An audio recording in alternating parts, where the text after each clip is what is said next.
إن أصحاب الجنة اليوم في شغل فاكهون هم وأزواجهم في ظلال على الأرائك متكئون لهم فيها فاكهة ولهم ما يدعون سلام قولا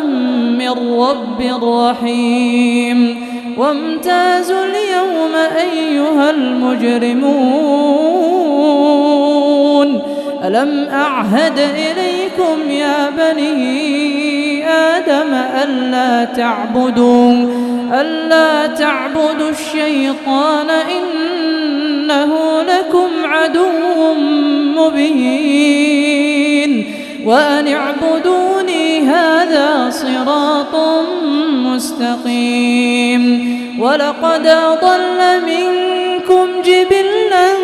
كثيرا أفلم تكونوا تعقلون هذه جهنم التي كنتم توعدون اصلوها اليوم بما كنتم تكفرون اليوم نختم على أفواههم وتكلمنا أيديهم وتشهد أرجلهم بما كانوا يكسبون اليوم نختم على أفواههم وتكلمنا أيديهم وتشهد أرجلهم